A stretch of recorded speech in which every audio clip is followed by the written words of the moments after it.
السلام علیکم۔ قبر میں فرشتوں کے سوال۔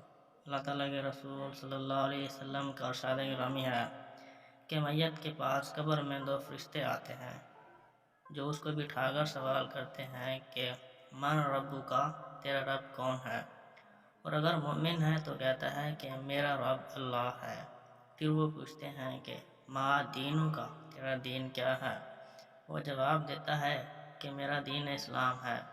پھر وہ پوچھتے ہیں کہ اس شخص کے بارے میں کیا کہتے ہو جو اللہ کی طرف سے بھیجا گیا؟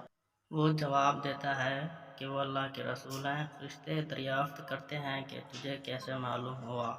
وہ جواب دیتا ہے کہ میں نے اللہ کی کتاب پڑھی، اس پر ایمان لایا اور اس کی تصدیق کی۔ جب وہ صحیح جواب دے دیتا ہے تو اللہ کا منادی آسمان سے پکار کر کہتا ہے کہ میرے بندے نے سچ کہا، اس کے لیے جنت کا بچھونا بچھا دو اور اس کو جنت کا لباس پہنا دو اور اس کے لیے جنت کا ایک دروازہ کھول دو۔ سبحان اللہ۔